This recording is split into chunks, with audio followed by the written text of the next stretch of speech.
In November of 2023, the World Health Organization made an announcement that surprised many. It declared loneliness to be a global public health concern.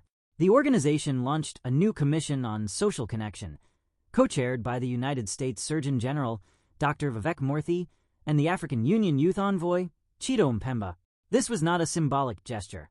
It was a response to a growing body of epidemiological data showing that a quiet epidemic of isolation is sweeping across both developed and developing nations, with health consequences that rival the most well-known physical diseases. To understand the scale of this crisis, we must look at a landmark meta-analysis published in 2010. Dr. Julian Holt-Lunstad, a professor of psychology and neuroscience at Brigham Young University, analyzed data from 148 studies involving over 300,000 participants. The results were stark.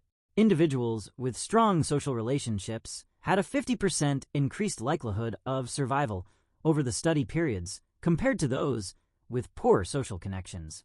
But it was the comparison Holt-Lunstad made next that captured global attention.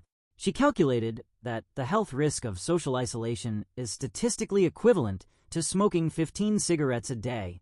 It is more dangerous than physical inactivity and twice as harmful as clinical obesity. Loneliness is not merely an uncomfortable emotional state or a personal inconvenience. It is a physiological toxicant that actively damages the human body, accelerating cellular aging and shortening life expectancy. Yet, unlike smoking or obesity, there are no public warning labels on isolation and no structured public health campaigns to address it. This video explores the mechanisms behind this silent killer. We will examine how a lack of social connection rewires your brain, alters your gene expression, dictates your financial decisions, and makes you vulnerable to digital traps designed to exploit your biological need for community. For the vast majority of human history, isolation was not a lifestyle choice. It was a death sentence. As a weak, slow-moving species without sharp claws or thick fur, early humans survived entirely through cooperation. The tribe was the primary shield against predators, starvation, and hostile environments. If an individual was separated from the group, their chances of survival dropped to near zero. Because the stakes were so high, the human brain evolved a biological alarm system to warn us when our social bonds were fracturing. John Cacioppo, the founder of social neuroscience and a professor at the University of Chicago, argued that loneliness is not a defect, but an evolutionary adaptation.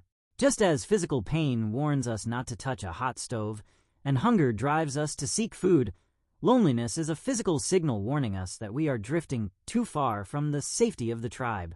It is designed to be painful and disruptive so that we will take action to reconnect. But when that isolation becomes chronic, the alarm system never turns off. Inside a lonely body, the brain constantly perceives the environment as hostile and unsafe. This triggers the sympathetic nervous system and the hypothalamic pituitary adrenal axis, initiating a constant, low-level fight-or-flight response. The brain releases stress hormones, primarily cortisol, which remain elevated throughout the day.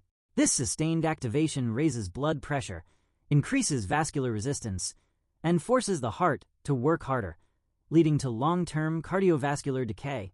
At the cellular level, the changes are even more profound. Research led by Steve Cole at the University of California, Los Angeles, has shown that chronic loneliness alters gene expression in immune cells. This phenomenon, known as the conserved transcriptional response to adversity, or CTRA, involves the upregulation of genes that promote inflammation and the downregulation of genes involved in antiviral defense. In the short term, this response prepares an injured, isolated animal to fight off bacterial infections from wounds. But in the long term, chronic inflammation damages healthy tissue, accelerates cardiovascular disease, promotes the growth of cancer cells, and leaves the body highly vulnerable to viral infections. The lonely body is literally consuming itself from the inside out, driven by an evolutionary alarm that cannot shut down. The physiological damage caused by loneliness is compounded by the way it alters cognitive processing. The hypervigilance triggered by isolation does not just affect the heart and cells. It changes how we perceive the social world. When the brain believes it is isolated and vulnerable, it enters a state of social threat monitoring. John Cacioppo's research demonstrated that lonely individuals are faster to detect social threats and slower to disengage from them. This cognitive bias alters how we interpret daily interactions.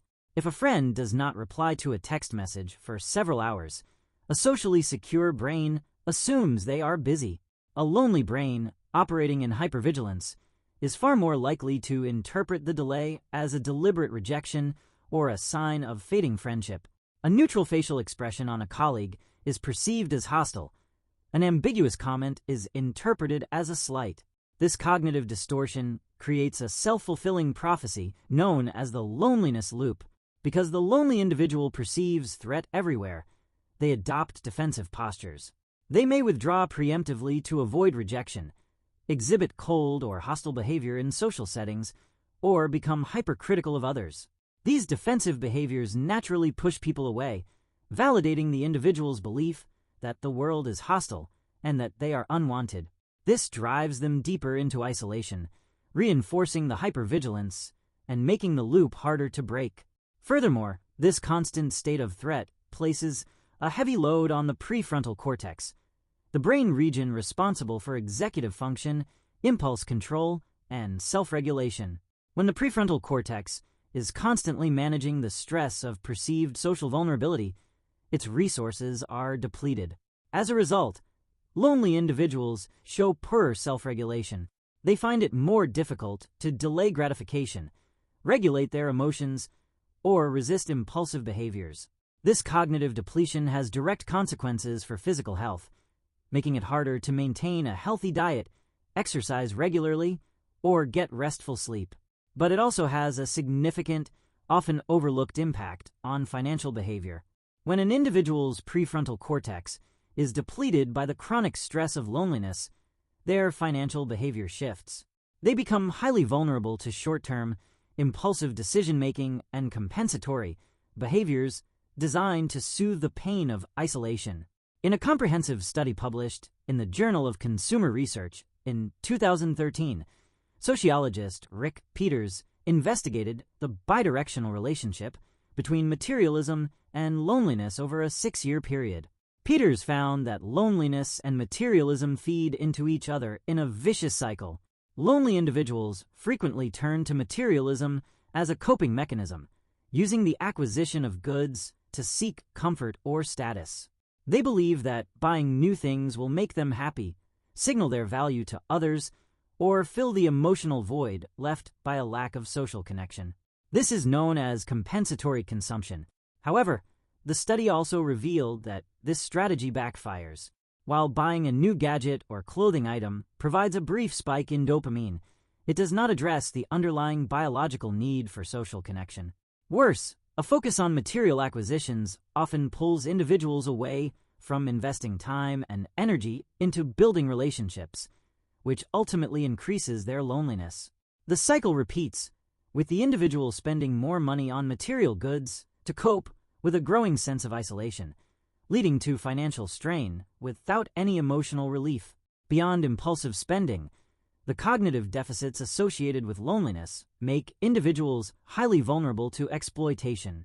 A lack of social support and the desperation for connection significantly impair critical evaluation. Consequently, lonely individuals are disproportionately targeted by financial scams, romance scams, and predatory investment schemes.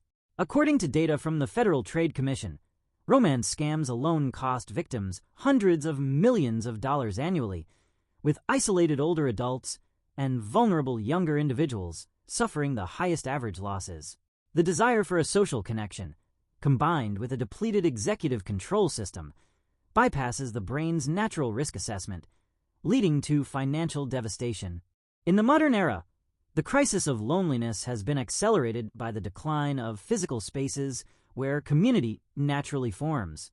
Sociologist Ray Oldenburg coined the term third places to describe the social environments separate from the two primary environments of home and work. These include cafes, libraries, community centers, churches, and parks. Third places are critical because they provide low-stakes, unstructured opportunities for regular human interaction, fostering a sense of belonging and shared community. Over the past several decades, third places have steadily declined, replaced by digital alternatives. We shop online instead of at local markets, work from home instead of in shared offices, and interact through screens instead of face-to-face. However, these digital platforms do not function as true third places. Instead, they operate on algorithms designed to maximize engagement, which often means promoting outrage and division rather than genuine connection. To cope with this lack of physical connection, many individuals turn to digital surrogates. Author Sherry Tuckle, a professor at the Massachusetts Institute of Technology, explored this phenomenon in her book, Alone Together. She argued that digital technology offers the illusion of companionship without the demands of friendship. We can curate our profiles, control our interactions, and avoid the messy vulnerability that real-world relationships require. One of the most common digital surrogates is the parasocial relationship, a one-sided relationship where an individual spends hours consuming content from an influencer, streamer, or creator, feeling a deep personal connection that the creator does not and cannot return. In recent years, this has evolved even further with the rise of artificial intelligence companions. Millions of users now interact daily with AI chatbots, forming emotional bonds with software programmed to say exactly what they want to hear. But these digital surrogates function like junk food for social connection. Just as eating empty calories satisfies hunger temporarily, but starves the body of essential nutrients, digital surrogates mimic the reward signals of connection without delivering the physiological benefits. Interacting with an AI companion or watching a streamer does not lower cortisol, reduce vascular resistance, or downregulate the CTRA gene expression. It leaves the biological alarm system running, providing a superficial layer of stimulation while the underlying biological decay continues. Solving the loneliness crisis requires moving beyond individual blame and recognizing it as a systemic issue. Just as we design infrastructure to manage traffic or distribute water, we must design our communities to support social connection. This means reinvesting in physical third places, designing walkable neighborhoods, and creating community programs that facilitate face-to-face interaction. On an individual level, the path out of chronic isolation requires understanding and overcoming the brain's threat monitoring bias. Because the lonely brain is wired to expect rejection, initiating social contact feels inherently risky and uncomfortable. Breaking the cycle requires a conscious, cognitive effort to challenge negative assumptions and tolerate the initial friction of social interaction. Fortunately, research shows that rebuilding social health does not require immediately finding a best friend or a life partner. A study by researcher Gillian Sandstrom at the University of Sussex demonstrated the profound power of weak ties. Sandstrom tracked the daily interactions of participants and found that those who had brief, low-stakes conversations with acquaintances or strangers, such as a barista, a neighbor, or a cashier, reported a significantly higher sense of belonging and overall happiness. These microconnections serve as low-friction ways to stimulate the brain's social reward pathways, signaling to the evolutionary alarm system that the environment is safe. Ultimately, we must recognize that human connection is not a luxury or a modern self-care trend. It is a fundamental biological necessity, as critical to our survival as clean water, nutritious food, and oxygen. In a world that is increasingly optimized for digital efficiency and physical separation, protecting our social connections is not just about feeling better. It is about keeping ourselves, our minds, and our societies alive.